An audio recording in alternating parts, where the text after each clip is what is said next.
E aí galera, tudo bem com vocês? Estou de volta com mais um vídeo no canal.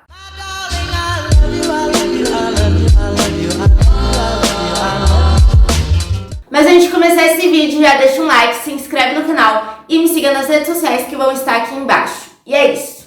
Gente, no vídeo de hoje eu vou estar falando sobre mais um caso.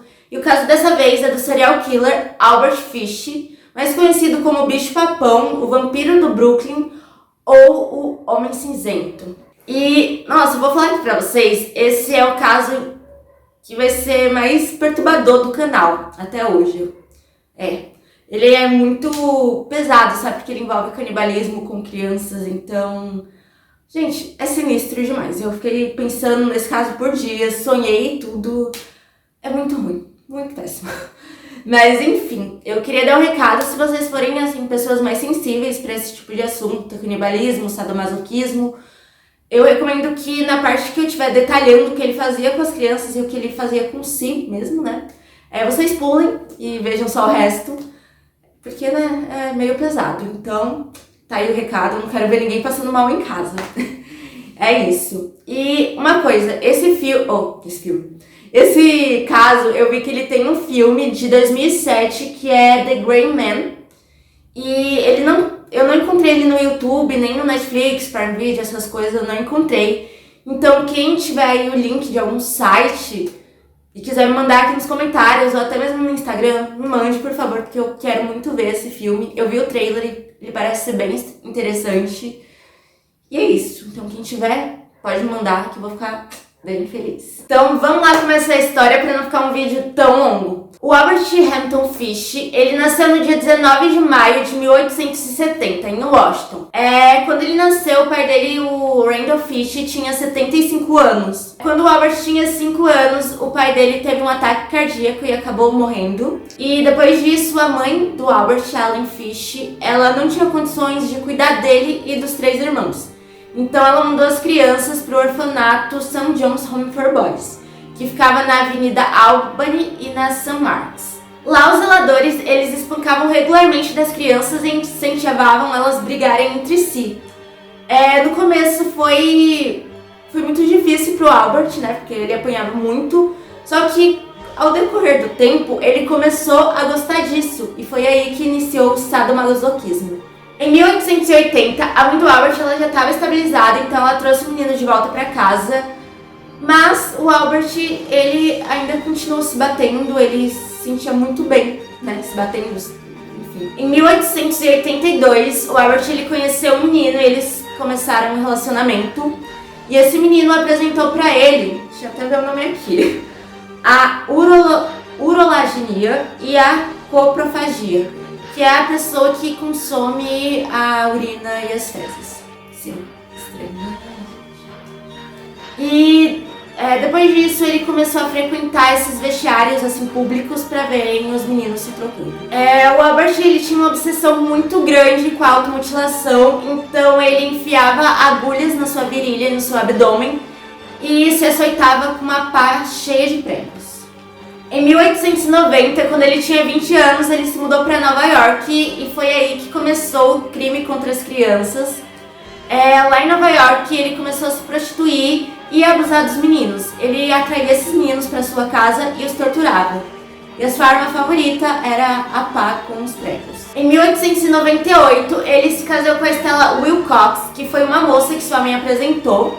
E eles tiveram 6 filhos, a Gertrude, a Anna, o Eugene, o John, o Henry e o Albert Jr.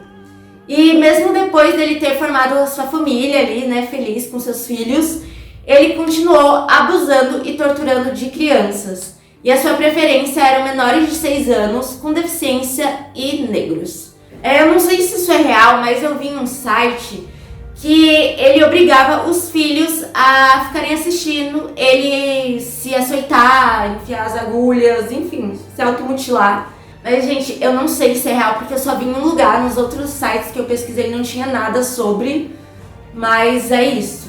Tem essa informação, não sei se é real. Mas se fosse, eu também não ia me surpreender, porque o cara é bem louco, né? E cada vez mais o seu sadismo ia aumentando. Ele estava muito interessado em castração, automutilação e mutilação sexual. e algumas vezes ele praticava esses atos nas crianças que ele sequestrava. Em 1910, o Albert estava trabalhando como pintor em Delaware, e aí ele conheceu Thomas Kevin. Eles começaram um relacionamento sadomasoquista, mas não sabe se realmente esse relacionamento tinha o consentimento total do Thomas. Mais tarde, em alguns relatos, o Albert falou que achava que esse Thomas ele tinha alguma deficiência mental. Depois de 10 dias do primeiro encontro, o Albert conseguiu atrair o Thomas para uma fazenda abandonada, falando que era um outro encontro que ele tinha preparado. E quando o Thomas chegou lá, o Albert prendeu o menino. E aí, Albert ficou torturando ele por 2 semanas e depois mutilou e cortou metade do seu pênis. Em 1917, o seu casamento chegou ao fim. E, gente, a saúde mental dele já não era boa, né? E depois disso foi tudo por água abaixo. Ele começou a ouvir vozes e até alucinações. Ele até lembra um dia que ele se enrolou em um tapete, seguindo as instruções do apóstolo João. E eu até tava vendo num site que a família dele tinha isso de ter alucinações e psicoses religiosas. Principalmente a mãe dele, ela tinha muitas alucinações. A automutilação começou a piorar muito, né? Mais do que já era. Como eu falei, ele enfiava agulhas na virilha e teve um dia que ele foi fazer raio-x e o médico encontrou 29 agulhas.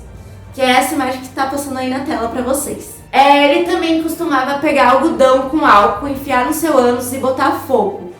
Nessa época também ele começou a gostar de carne humana, né? Sentiu o desejo de começar o canibalismo. E aí que tudo vai desandar mais ainda.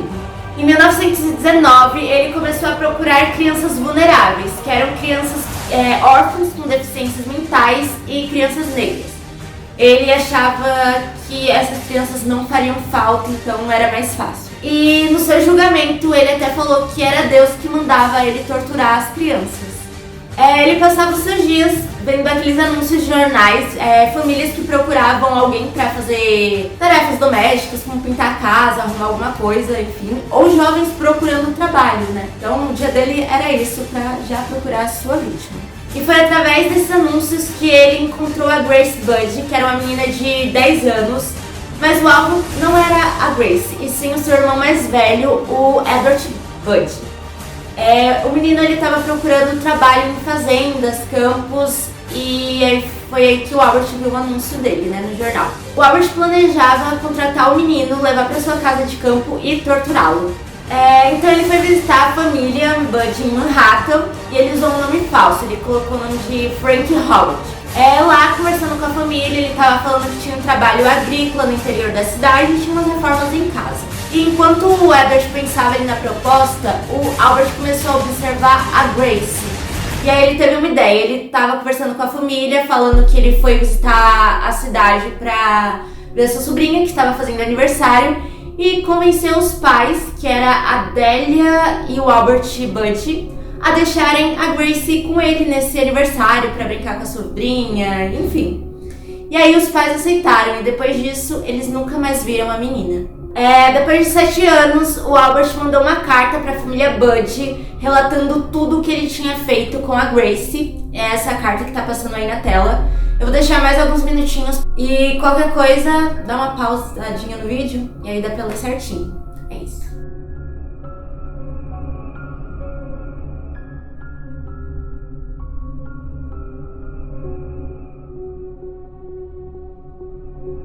Mas o que entregou o Albert foi o papel que ele escreveu a carta. Era um papel timbrado da Associação Benevolente de Shaffer, privado de Nova York. A polícia questionou a empresa e descobriu que o papel havia sido deixado para trás por um zelador da empresa em uma pensão em que ele estava hospedado.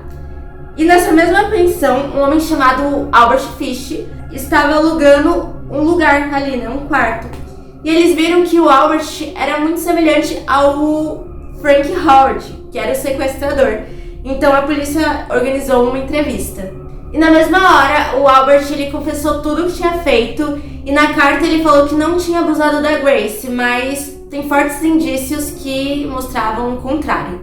Ele era um mentiroso muito compulsivo, então não dava pra acreditar. Então, o assassinato da Grace, ele ficou mais conhecido porque foi quando pegaram o Albert, né? Então, foi assim no mundo inteiro, só a Grace. Mas teve outros 2 crimes que foram ligados ao Albert depois da sua prisão, que eu vou estar falando deles agora. No dia 11 de fevereiro de 1927, no Brooklyn, tinha 2 menininhos brincando ali em frente de casa. E aí, um deles tinha 3 anos e o outro tinha 4 anos. Esse de 4 era o Billy Gaffney, que foi o que o Albert sequestrou e saiu correndo. Aí o seu amigo, ele foi lá correndo atrás, só que não conseguiu alcançar. Então chamou o pai dele e falou que o bicho-papão tinha pego o Billy. Aí o pai ligou pra polícia e o menininho ficava falando que o bicho-papão tinha pego o Billy pra polícia também.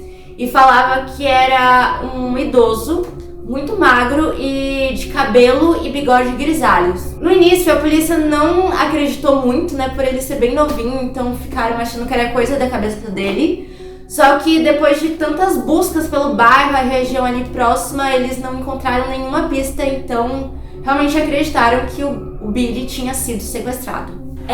Depois da prisão do Albert, um motorista da linha de bonde ali do Brooklyn falou que nesse dia que o Billy foi sequestrado, tinha um senhor que entrou ali no ônibus, muito mal-humorado, assim, estressado, com uma criança do lado dele chorando, chamando a mãe, e o senhor estava tentando acalmar essa criança sem resultados. E aí o Albert confessou o que ele tinha feito e detalhou tudo o que fez com o Billy.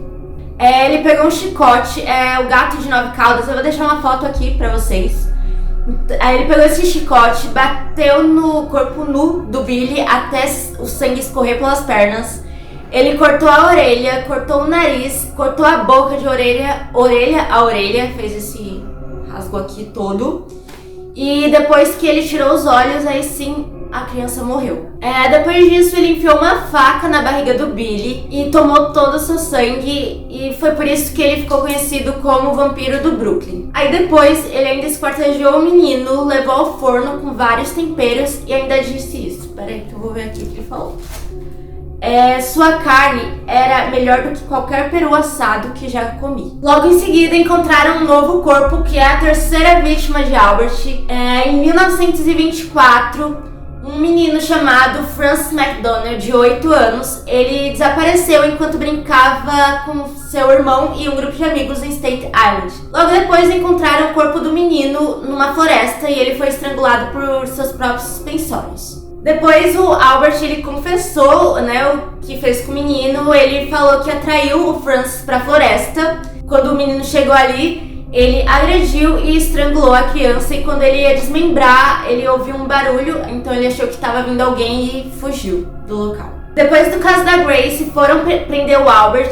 Ele foi encontrado em casa, ele tentou reagir com uma navalha, só que os policiais conseguiram capturar ele e levar para prisão. Na cadeia, ele assumiu diversos assassinatos e descreveu todas as vezes que cozinhou a carne das crianças que ele sequestrava. Mas no dia 16 de janeiro de 1936, o advogado de Albert, o Jack Dempsey, se recusou a compartilhar as notas do seu cliente, pois era muito pesado para consumo público.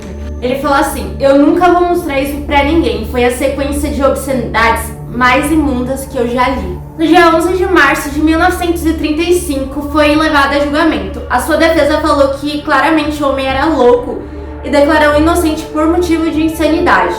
Albert admitiu que às vezes ele escutava vozes que falavam para ele matar essas crianças. E apesar de vários psiquiatras envolvidos no julgamento apoiarem a alegação de insanidade, o júri considerou Albert são o suficiente para ser considerado culpado. O julgamento durou 10 dias e foi condenado à morte por cadeira elétrica. Já no dia 16 de janeiro de 1936, ele foi eletrocutado na prisão de Sing Sing, em Nova York. As diversas agulhas que estavam no seu corpo ao longo de toda a vida, que eu falei, né, que ele enfiava ali na virilha, causaram um curto-circuito, interrompendo o fluxo de eletricidade na cadeira. Então foi necessário 2 descargas elétricas para matá-lo.